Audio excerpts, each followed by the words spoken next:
Gentlemen, welcome to the channel. We have a 2001 Chevy Silverado 2500 HD Chevy pickup truck.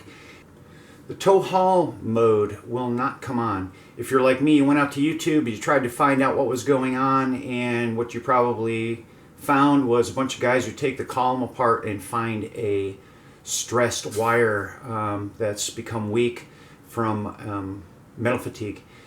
So I'm going to take a look at that. Let's see if we can film this and see if we can add to the collective conversation here. I do pull a boat with it. My boat's probably about somewhere in the area of 2,500 to 3,000 pounds. Not big. It's a single axle trailer, no brakes on it or anything like that. Not terribly heavy, but it does make it more enjoyable to pull it. It's way beyond my scope to explain what the tow haul mode does, because actually I don't know and I'm not going to look it up. What I do know is what I feel and what I hear. And when I select the button, what I notice is that the transmission has been remapped. So we do everything in a lower gear, I guess is the best way to describe it, and the shift points have also been altered.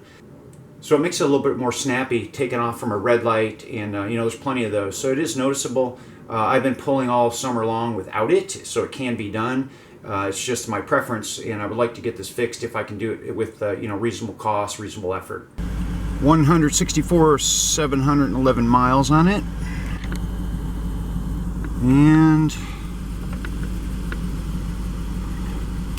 no tow haul.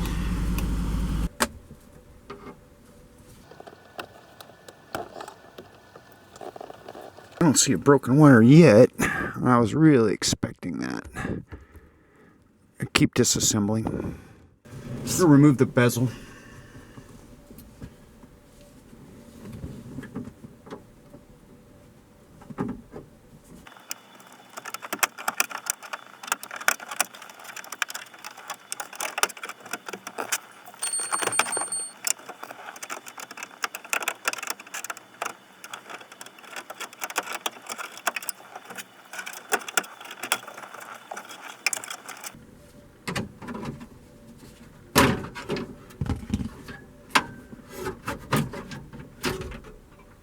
I'm going to pull off the cover for the steering column and see what I can see.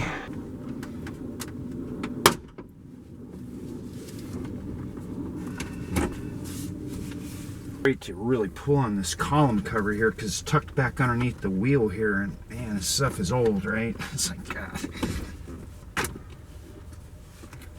Alright, so after enough cussing and discussing, I got this thing off, and both the lower, because I don't see the bad wire, right? That's sort of leading me to believe that it might be a switch problem here. There's another problem with it somewhere else that I just can't quite see. So I turn the camera off, and I don't see the problem, right? I'm poking around in here, and I think, well, I'll start it up and wiggle the wire and see what happens. Guess what came on?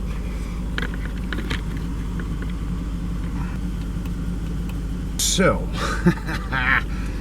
alright, well, I got a bad connection somewhere, or that wire is fatigued and I just simply cannot see it. So I'm going to try and isolate where that's at. Here goes. Well, now I can't get it to turn off.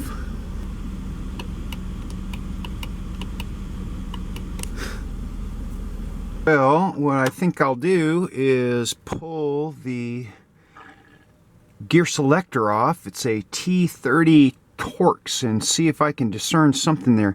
I will say this wire is pretty, it's tight, and I think unnecessarily so, right? Because I can see slack down below the clips that hold it in and all that stuff. I don't know, maybe there's something wrong there, but I gotta get to something here, so just keep disassembling. So I about blew out a vein trying to get that Jesus screw out of that gear selector handle, so I've upgraded to a little more leverage. All right, cool. I think we've located the problem. So I didn't have enough slack here to pull the handle all the way out. So right, see, it was a little tight. So I went down here to right where this clip holds things together, and look at the wire. Right, it's all kind of screwed up here. So there is the problem. All right, check it out. Now I can actually see what I'm doing. So there's actually two wires in there. One, the casing is compromised, and then the second one is completely broken. So there's the bad connection, and it was behind this little tie-down clip here. Man, I just don't have a lot of wire here. I am not sure how I'm going to handle that. I either have to add some wire, which is adding more connections, more complexity, more possibilities for things to go wrong. On the other hand, I'll have a lot easier time with it, and everything underneath here is covered with grease. It's just covered, everything, kind of like a real soupy, soupy type stuff. I don't know. Yeah, let me think about it. Got the heat shrink for each connection there, the white, and then the red is hopefully going to slide over the whole mess here. And I don't think I'm going to tie this down, at least not all the way it was. That's what caused the problem. So before I solder this together, I need to make sure that this works. So here goes. Tow haul.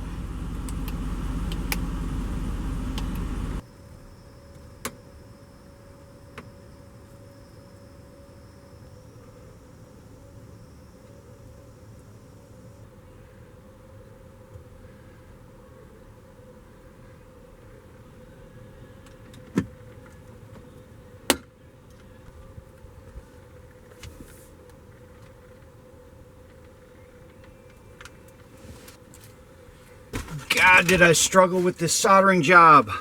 So I guess the wire was just so dirty. What finally did it for me was enough flux, and finally I got about a half of a flow out of this solder onto this copper wire. And all the heat that I applied to it caused the heat shrink to shrink, so I had to cut that off. I don't want to fold these over. This is very, very brittle to me. It's very like rigid right now, right? I would like to fold that over, but I think what I'm going to do is I'm going to give it a little bend, and I'm going to get some black tape. I'm going to black tape this whole thing because I've rerouted this wire. This wire used to be way down in, and then it would cut over and hook to the left. I want to take this wire and redo this, right? But I'm going to cover it with black tape just in case it rubs up against something that I'm not aware of. And I'm not going to do any of the wire management at all. I'm just going to let it lay, and just really strategically use some black wire on these little connectors so that they don't touch.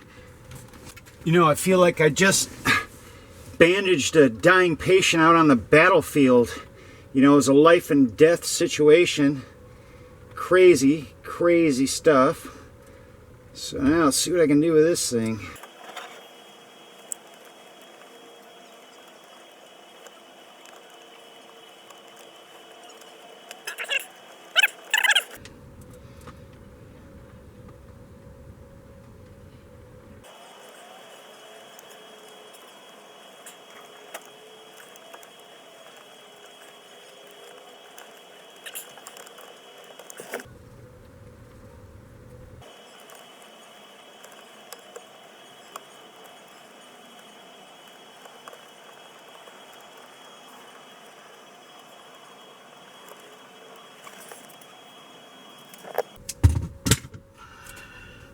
All right, I failed to mention that between the crappy soldering job and the wonderful tape job, that I did test it, right, to make sure that it was working, and it was. So let's just test it one more time now that the tape's been put on.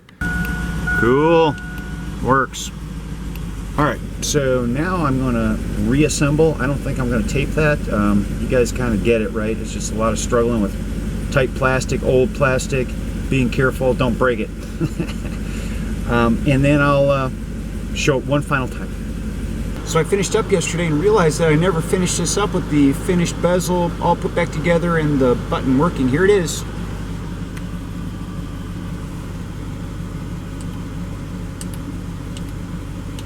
Appreciate your thumbs up, appreciate your subscriptions.